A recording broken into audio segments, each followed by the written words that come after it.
ça. Tu comprends que tu as besoin de plateforme pour pouvoir mixer tes atterrissages. Je suis donc plutôt d'accord avec ce choix.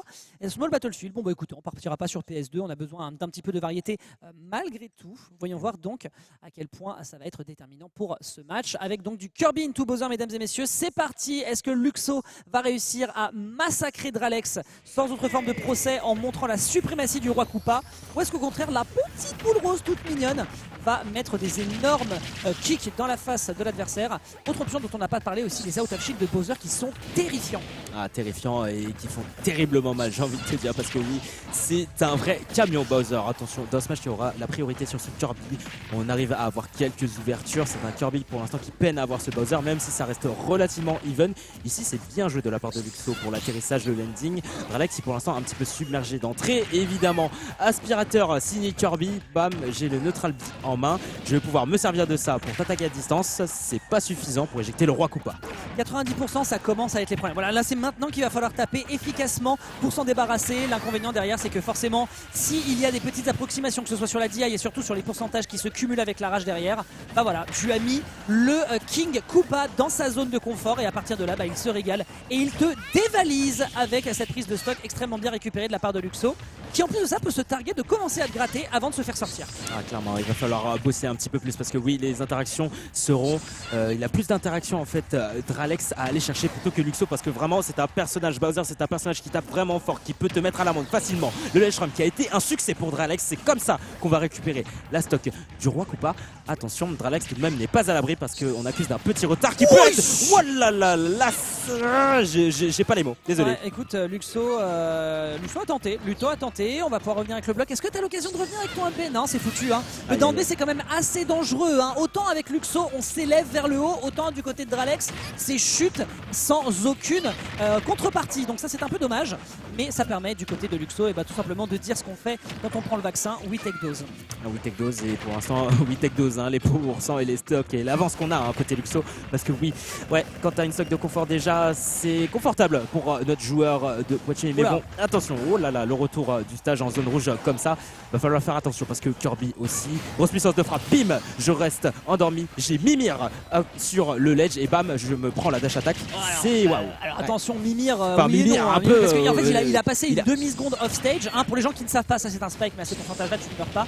Bien sûr on va quand même se prendre le flamethrower qui va prendre 27% supplémentaire, mais non c'est pas ton Mimir, il faut pas oublier pour les gens qui nous écoutent et qui ne sont pas au courant, quand tu récupères le bord de terrain et que tu passes peu de temps au bord de stage, même si tu as beaucoup de pourcentage, bah, malheureusement tu vas avoir très peu de temps d'invincibilité et forcément derrière l'exploitation de l'adversaire elle peut être très rapide. Et là en l'occurrence c'était bien joué de la part de Dralex. Pas de Mimir du côté de Luxo, par contre là il va falloir ne pas Mimir du tout non plus parce que là on est en situation de ledge trap et clairement pour choper ce 2-frame il fallait clairement pas Mimir et donc on se débarrasse de l'adversaire sur cette première game. Des situations qui sont quand même allées, il faut le reconnaître, beaucoup plus à l'avantage de Bowser sur cette game. Ah oui, bah, il a moins d'interactions à aller chercher, normal. Il a moins d'interactions à aller chercher, les pourcentages à partir de, allez, 70-80, tu peux tuer très facilement. Ouais, c'est déjà létal, ouais, donc oui, c'est déjà très dangereux. Quelques touches par-ci par-là, tandis que Dralex, lui, avec Kirby, déjà, j'ai pas envie de dire que c'est une petite frappe, un petit peu quand même, mais c'est vraiment un personnage qui met des dégâts par-ci par-là. Il faut vraiment bien faire monter les pourcents du Bowser pour l'abattre totalement. Et vraiment, faut aller chercher côté Dralex. On sait qu'il peut le faire, il a déjà pris 2 stocks et on sait qu'il peut en prendre une 3e. Game 2. Game 2. Écoute, à partir de là, les dés sont jetés. Hein, Léa, Jacques Thaès, Dralex, tout est dans tes mains maintenant pour te débarrasser du joueur de la team Orcs GP. Maintenant, voyons voir si la différence de map, à savoir cette fois-ci Holo Bastion, va être déterminante. Map large avec une plateforme centrale, tu peux aller chercher des extends de combos, d'autant plus qu'on sait que les aérios de Kirby sont quand même un de ses gros points forts. Attention à cette out of shield qui, même s'il est frame 6, reste tout de même dangereux puisque ça a beaucoup de lag et c'est un gros défaut du personnage. Heureusement d'ailleurs. Oui, heureusement, parce que oui, un personnage Bowser, c'est vrai que ça a beau être lourd, ça a beau être puissant quand même, et il faut une contrepartie quand même. Hein. C'est vrai que la vitesse, c'est pas forcément son point fort. Ici, tentative de trump de la part de Dralex, malheureusement, ça ne passera pas. On remonte évidemment, on essaie de mettre de la pression au ledge et bim, ça devient totalement catastrophique ici pour Dralex. Une avance qui va vraiment s'approfondir pour le joueur de Bowser et peut-être ici encore une fois, on a beau mettre quelques pourcents et ok, c'est un peu fort en smash. Okay. Alors, c'était dans l'autre sens. Ça arrive à tout le monde. Résultat, derrière, on va pouvoir se prendre juste un bon coup de pied aux fesses en direction de la sortie sur la gauche. On va devoir donc reprendre une situation un peu plus difficile justement pour Bowser. On le voit d'ailleurs ici. Alors, 2 fois la spot dodge sur le forwarder. Malheureusement, c'est du multi, donc on va pas pouvoir s'en extraire. Et là, il va falloir accumuler les pourcents et ensuite pouvoir taper là où ça fait mal. Et pour le moment, ça fonctionne plutôt bien. On se prend quelques pourcents, mais croyez-moi, clairement, on n'est pas face à un Bowser en danger pour le moment. Luxo le sait. On essaye de mettre tout de suite l'adversaire un peu en difficulté, mais ce dernier, pour le moment, au niveau de ses options défensives pour récupérer le terrain à son avantage, c'est plutôt pas mal. Mais attention, on est dans les pourcents magiques pour Bowser. Eh oui, parce que oui, 63 déjà, et tu peux commencer à penser à ton Togo. Attention, le Smooth Forward Smash, on l'a vu, hein, à 63 au ledge comme ça, en plus, ça va pas forcément te laisser de petites séquelles derrière. Une conversion trouvée de la part du joueur de Orcs GP. Attention, tout de même, Dralex est un petit peu en danger ici. Attention, cet out of shield qui va mettre quelques petits dégâts. J'aime bien par contre le fait de vouloir exploiter la mid-range en termes de pression. Tu sais très bien en fait que, comme tu le disais, les interactions vont être moins nombreuses. Là en plus de ça, très belle interaction ici qui prend de gros dégâts. Et en plus de ça, si tu te permets, en étant une petite boule, un petit ballon et d'arriver directement sur les pics du Bowser, je pense qu'effectivement tu ne vas pas avoir grand chose à faire que de dire bon bah je suppose que je vais mourir et que je vais partir en game 3 à son désavantage. On va avoir un Dralex maintenant qui doit partir avec 3 games à aller chercher et ce sans erreur possible. Et oui, pas de fausse note ici hein, pour notre joueur de Kirby. Mais c'est pas simple, c'est pas simple. C'est pas simple de lutter face à un Bowser. C'est vraiment, faut essayer de se faire toucher le moins possible. Et ça, pas évident. Quand t'as un adversaire qui fait la taille des Champs-Élysées, qui t'arrive dessus avec en plus de ça quasiment des aérios qui trichent, c'est un petit peu difficile à gérer. C'est un petit peu difficile à gérer, les out of shield encore une fois. Il faut exploiter, il faut bait. On peut en plus de ça avec la flottiness du personnage en profiter. Mais a priori, on décide de ne pas prendre de risques et de changer ses habitudes en sortant un Dr Mario. Voyons voir s'il va falloir appeler une ambulance pour Dralex ou au contraire, est-ce que cette dernière permettra de rouler sur l'adversaire.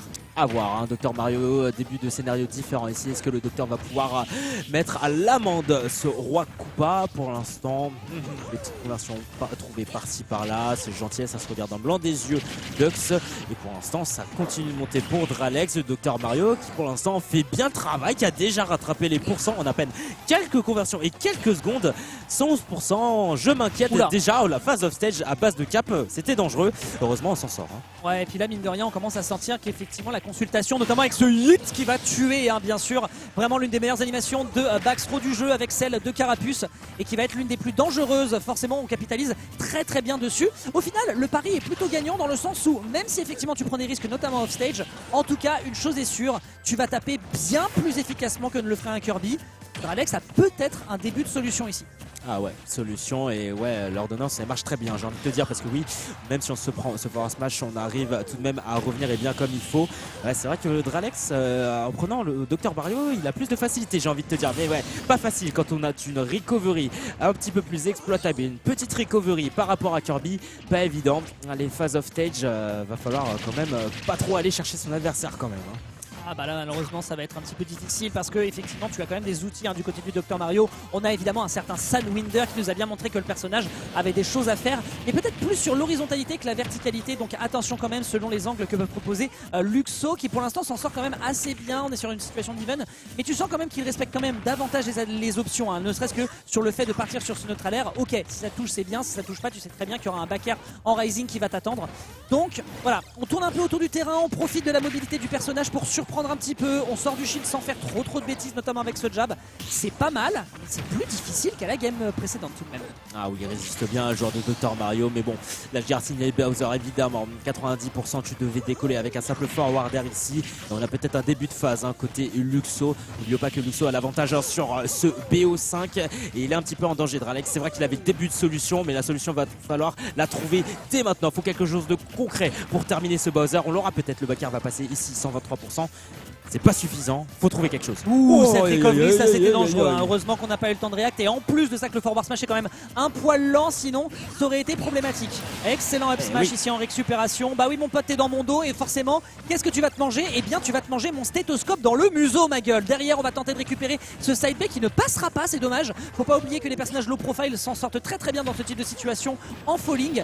Petit flame throw, ça va pas brûler ici la petite blouse blanche de notre personnage de la licence Mario qui essaye de se dépêtrer et qui pour l'instant s'en sort, mais ça commence à sentir tout doucement les problèmes, mon bon Loïc. Eh oui, Ouais, c'est problème, ouais. Un problème qui se finalise sur une recovery. Ah, malheureusement, Dr Mario, on en a parlé, j'en ai parlé. La recovery, trop petite. Qui plus est, en plus de ça, pour se faire rôtir le museau et la moustache au moment de la réception la plus capitale pour revenir sur le terrain, c'est malheureusement trop problématique. Et c'est vrai que là, même si la zone de confort d'un Bowser